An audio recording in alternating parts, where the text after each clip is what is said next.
Армысыздар, мен Айнагүл Рашатхан қызы, Ақмола облысы білім басқармасының Шортанды ауданы білім бөлімі бойынша Шортанды кентінің нөмір 3-ші жалпы орта білім беретін мектебінің қазақ тілі және әдебиет пәнінің мұғалімімін.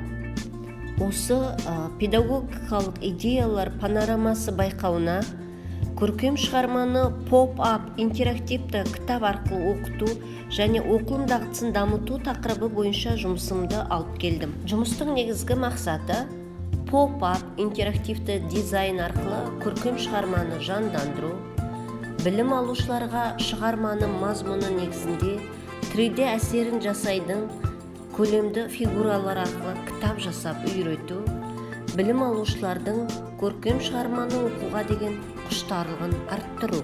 Бала кезімізде осындай жылжымалы 3D форматындағы кітаптарды қызығып оқушы едік. Балаларға көркем әдебиетті оқыту мәселесі өзекті мәселелердің бірі.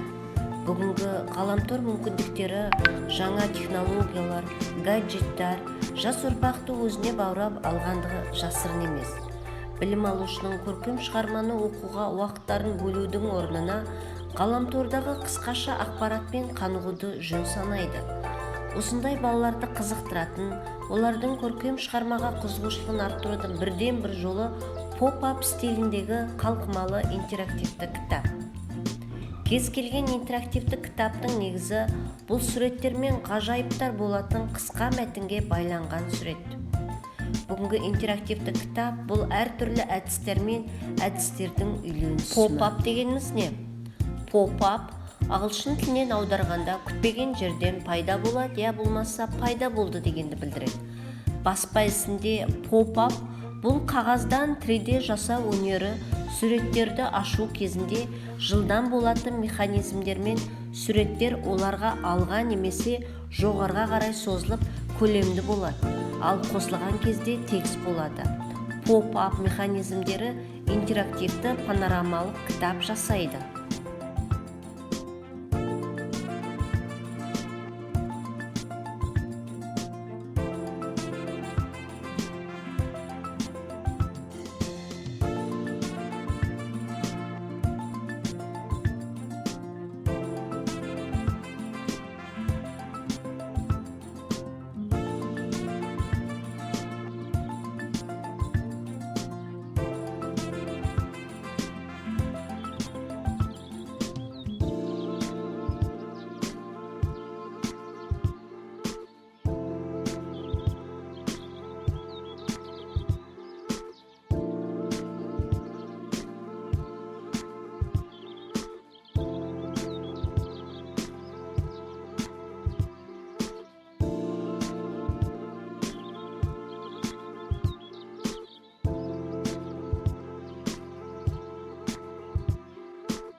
6-7 сынып оқушылармен бірлесе отырып, көлемді шығармаларды осы әдіс арқылы оқуға кірістік.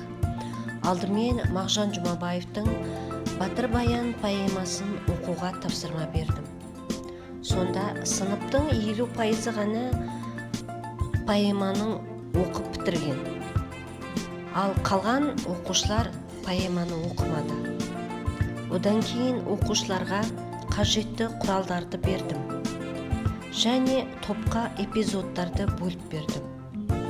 Оқушылар әр эпизодтар бойынша сурет салды, суреттерді саралап таңдады. Кейін бәрін біріктіріп қалқымалды кітапты жасап шықтық. Осы кітап арқылы оқушылар Мағжан Жұмабаевтың Батыр Баян поэмасын бір-бірлеріне айтып, бұның мазмұнын толық игерді. Яғни осы жерде жұмыстың барлығын балалар өздері орындады, өздерінің идеяларын қосты. Сынып, былайша айтқанда, осы кітап арқылы поэманы толық меңгерді. Және біздің қызығып оқитын қызықты кітабымыз пайда болды.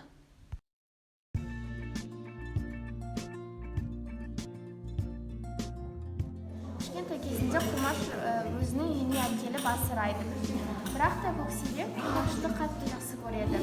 Сонда да Көксерек қасқыр болғанымен үйдің жануары сияқты Құмашпен бірге жақсы көңіл көтеріп өмір сүреді. Ол Көксерек өсе бастағаннан кейін тіпті кейде берген тамақты да жемей, қойдың құйрықтарын иіскелеп. Жақсы, біз енді ары қарай кітабымызды жалғастырамыз дейсіз. Біз енді ары қарай кітабымызды жалғастырамыз.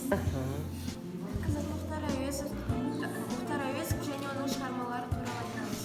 Мұхтар Әуезов аудармашы, қазақ әдебиетінің классигі, әлем таныған Мұхтар, аса көрнекті қазақ жазушысы, публицист, зерттеуші, аудармашы. Міне, Мұхтар Әуезовтың Көксерек көркем шығармасында оқушылар дәл осы поп-ап әдісі арқылы жасады. Одан кейін барып өздерінің жаңағы жасаған кітаптарын бір-біріне айтып беріп, талқылап, өзара жұмыс істеу үстінде.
Міне мына жерде оқушылар өздерінің поп-ап әдісі арқылы жасалған кітаптары бойынша презентация жасап, сыныпқа таныстыру үстінде.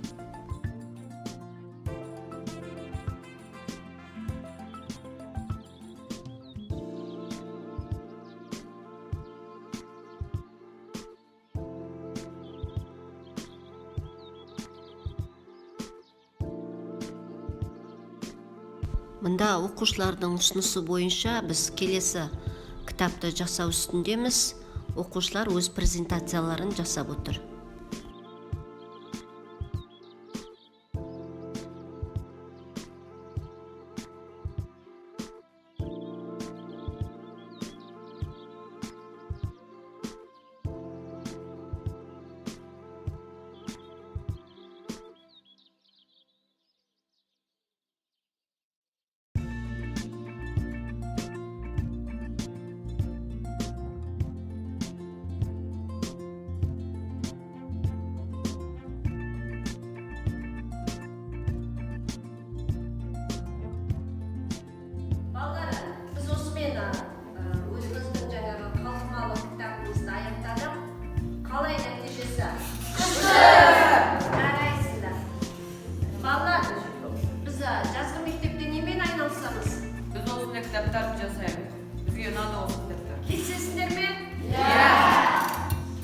Міне, осы дизайнды қолдана отырып жасалған кітап нәтижесінде балалары көркем шығарманы толық оқыды, кітапты жасауға белсене кірісті, талдау жұмысын жасауда ешқандай кедергі болмады. Жазғы мектепте кітап жасаумен айналысамыз деп қорытындыға келдік. Оқушылардың өздігінен, өз беттерімен шығарма оқып, кітап жасауы өздеріне қатты ұнады. Сондықтан осы тәсілдің берері көп болды. Болашақта осы ісімізді ары қарай жалғастырып, күрделі шығармаларды, күрделі механизмдерді қолдана отырып, қызықты да қалқымалы кітап жасауды жоспарлап отырмыз. Құрметті әріптес, сіз де жасап көріңіз, өте қызықты. Бұл яғни жас талғамайды. Назарларыңызға рахмет.